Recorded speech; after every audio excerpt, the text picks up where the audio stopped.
السلام عليكم ورحمة الله وبركاته. ازيكم يا حبايبي؟ النهاردة فيديو تشجيعي كده. كنت عايزة اظبط دولة في المطبخ زي ما انتوا شايفين، يعني ما كانتش عجباني خالص. لو جيت امد ايدي اجيب الملح يروح الازازة اللي جنبيه واقعة. حتى العلبة اللي كنت عاملاها للبيكنج طبعا اتملت فيها حاجات جيلي والبيكنج باودر واكياس كتير. فكل الحاجات دي بقت طبعا داخلة في بعضها ومنظرها مش حلو خالص. كمان عندي فوق الحوض الرف بتاع الشباك كنت حاطة عليه زي ما انتوا شايفين الزيت وزيت الزيتون والخل والقهوة كله على بعضه. فقلت لا، انا عاوزة اعمل شوية نظام. اشتريت شوية حاجات، بعضها من دولار تري وبعضها من محلات تانية. دي النوتس كده اللي هي بتتلزق على العلب، تكتبي عليها مثلا اسم الحاجة اللي انت حطاها جوه او تاريخ صلاحيتها لو ليها تاريخ. دول جبتهم علشان اظبط عليهم الاطباق، وان شاء الله ده هيبقى له فيديو لوحده. تنظيم الاطباق والكوبايات. ده المفروض الرف اللي انا كنت وريته لكم قبل كده بتاع الكوبايات والاطباق، بس انا استعملته في حاجة تانية علشان انظم بيه برضو الظرف بتاعه الاكل دي. ودي كونتينرز كده موجوده ما شاء الله في دولار تري، انا اتفاجئت بيها حلوه جدا. قلت برضو هجيبها عشان انظم فيها. احط فيها مثلا السيريال بتاع الولاد اللي هو الكورن فليكس، يعني احط فيه دقيق، احط فيه حاجات، اي حاجه انا عاوزاها، ومجرد ما هتفتحي من فوق هتنزل بسهوله. وطبعا اللي انتوا شفتوهم دول الاقفال بتوع الاكياس، كنت بستعمل مشابك عادي، يعني نستعمل مشابك بس هما طبعا احلى. دول انواع تانية برضو من العلب، كل اتنين مع بعض، وبرضو من دولار تري. الباسكتات مش من هناك ولا المنظم، انما بتاع الاطباق ده لقيته هناك. دي حاجة زيادة كده، ما هيش طبعا تبع النظام بس عجبتني برضو، حبيت اوريها لكم. هم 4 بولات للايس كريم بالمعالق بتوعهم. برضو اتفاجئت بيهم في دولار تري، فعجبوني برضو جدا للاولاد الصغيرين. ادي الحاجات اللي انا اشتريتها. زي ما انتم شايفين، هي طبعا المفروض الحاجات دي بتساعد اكتر وبتنظم. انا اتفرجت على فيديوهات اجنبي الصراحة، يعني شغالة، يعني كل ما الاقي وقت فاضي بصراحة بفتح فيديو تنظيم مطبخ، يعني لحد هنا في امريكا او كده، لانه ايه، بحس ان انا بعرف الاماكن اللي اقدر اشتري منها. دي نفحة ولفحة كده بسيطة للشكل اللي انا عملته في البيت. انا غيرت البيت خالص، غيرت ديكور الصالة. فحبيت اوريكم جزء، ده الجزء من عند السفرة. ان شاء الله استنوني، هعمل لكم حلقة خطيرة هتعجبكم قوي. كمان اشتريت اللوحة دي حطيتها في المطبخ. اشتريت ده من ايكيا. العمود ده بيتباع لوحده، والشناكل لوحدها، والكوبايات اللي هي دي لوحدها. فانا جبتهم، شفتهم متعلقين هناك، فجبت كل حاجة من مكانها وعلقتهم. عجبوني طبعا، وقلت اكيد هستغلهم في اي حاجة في المطبخ. اول خطوة طبعا عملتها، فضيت كل الضلفة زي ما انتم شايفين حضراتكم، فضيت الرخامة خالص وحطيت عليها الحاجات اللي انتم شايفينها دي. كمان فضيت البوتاجاز، مسحته وحطيت عليه كل الحاجات. طبعا يعني بلاوي.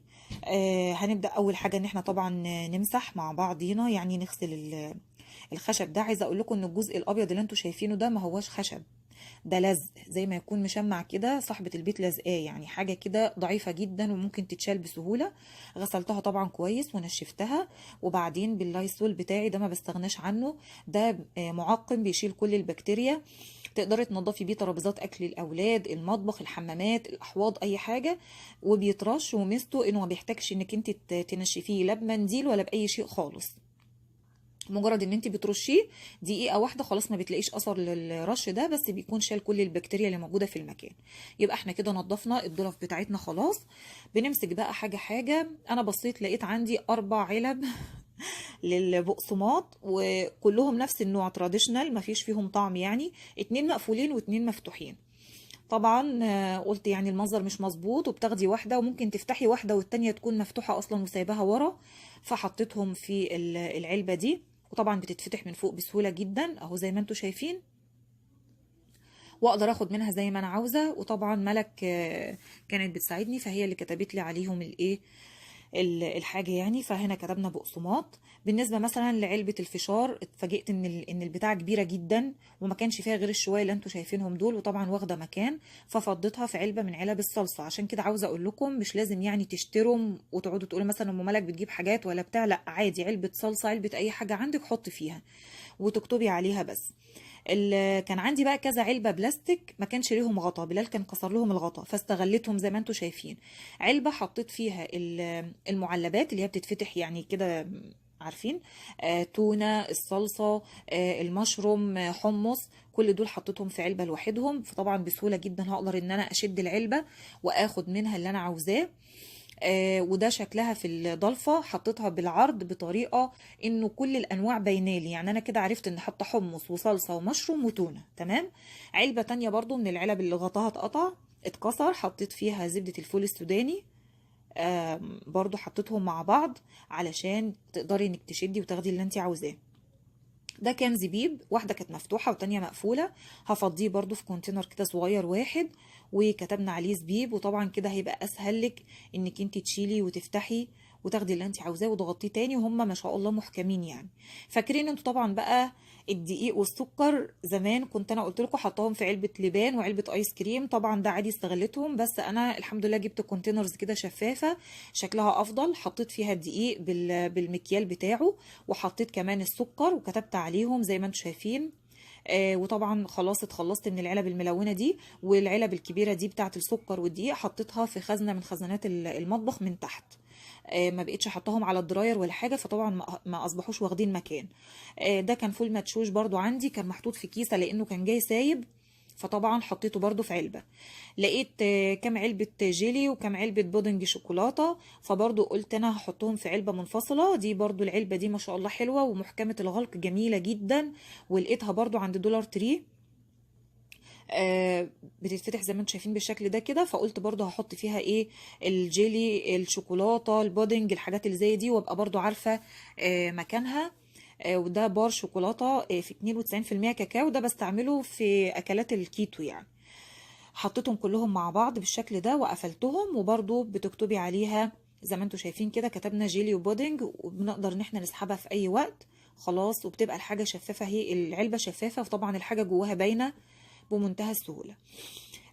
الباسكت اللي كان فيها حاجة البيكنج بتاعتي طبعا كان فيها بقى الجيلي والكلام ده كله، انا شلته واصبحت الباسكت للبيكنج بس، سواء بيكنج صودا، بيكنج باودر، الفانيليا، الفارماسيلا مثلا الملونه والشوكولاته، الكاكاو اللي هو بتاع البيكنج اللي بستعمله في الخبز، الحاجات دي كلها. وطبعا كمان كان في براونيز اللي هو كيكه يعني جاهزه اهو، دول كلهم حطيتهم مع بعض. حتى حطيت الامونيا اللي انا كنت بعمل بيها البسكوت بتاع العيد يعني، فعرفت ان كل ده ايه، بيكنج مع بعضه خبز، فحطيته سوا زي ما انتم شايفين. كمان انا زودت عليه الخميره، لقيتها برضو مرميه كده في وسط الهيصه فحطيتها من ضمن الخبز طبعا. ده دقيق جوز الهند بتاعي اللي انا بستعمله في اكلات الكيتو برضو، البنات اللي سالوني. طبعا يفضل انك انت تجيبيه اورجانيك. وده شكله، عشان كان في بنات قالوا لي هل بنطحن جوز الهند، هو شكله يا بنات عامل زي السميد الخشن كده شويه، انا مش عارفه نطحن ولا لا، بس انا بشتريه كده. فضيته طبعا في كونتينر وكتبت عليه دقيق جوز هند. وكمان كنت جايبه جوز هند اللي هو غير محلى، يعني ما فيش فيه سكر، ده برضو البنات اللي بتوع الكيتو عارفين ان احنا بنستعمله. كنت فتحت كيس وقافلاه بمشبك طبعا زي ما انتم شايفين، والكيس التاني ما كانش اتفتح، فهفضيه في برضو في علبه نفس الشكل، كتبت عليها اهو جوز هند غير محلى يعني، او ما فيش فيه سكر، ودقيق جوز الهند، ودول هيبقوا جنب بعض ان شاء الله في نفس الضلفه. ادي شكل الدراير بتاعي، انا خلاص فضيت كل اللي عليه، مش قادره اقول لكم طبعا كان عليه بلاوي يعني، وكان طبعا عليه كمان الدقيق والسكر. جبت 2 باسكت شكلهم لذيذ قوي كده، انا حبيت الباسكتات الخوص دي قوي. كمان حاطه منها في الصاله بس شكلها اجمل، صينيه كده حلوه. حطيت في واحده منهم هنا العصير زي ما انتم شايفين بتاع الاولاد، بدل ما كان بيبقى في علبه والعلبه مفتوحه. والباسكت التانية هحط فيها السناك بتاعهم، مثلا شيبسي، بوب كورن جاهز يتحط في الميكروويف كده. دي طبعا الحاجات اللي بقفل بيها الشيبسيات بدل بدل المشبك والله كان حلو يعني، بس ايه، ما صدقت لقيتهم فهم اسهل لي. عايزه اقول لكم على فكره، اذا كان كيسه مثلا كبيره زي دي وباقي فيها شويه كورن فليكس صغيرين، انا بروح قصاها زي ما انتم شايفينها كده، دي برضو بتسهل انها ما بتاخدش مكان. فحبيت برضو الفكره دي اقولها لكم لو انتم هتحتفظوا بالاكياس، وبتتقفل بمنتهى السهوله، وبيبقى ده شكلها في الاخر. السميد بتاعي لقيت برضو عندي اكتر من كيس، دي كانت واحده مفتوحه وكان في جزء تاني في علبه، فضيتهم كلهم في الكونتينر ده زي ما انتم شايفين اهو، وكتبت عليه سيمولينا. وده تمر هندي كنت جايباه معايا من مصر، برضو حاجه مفتوحه وحاجه مقفوله، العلب دي كلها يا جماعه بتاخد مكان، فطبعا حطيتهم في كيسه كده اهو، كيس دبر من اللي هو بتاع السندوتشات، وكتبت عليه تمر هندي. حابه اوريكم كمان الزيت بقى والخل والحاجات دي. فضيت الضلفه اللي فوق البوتاجاز ومسحتها ونضفتها.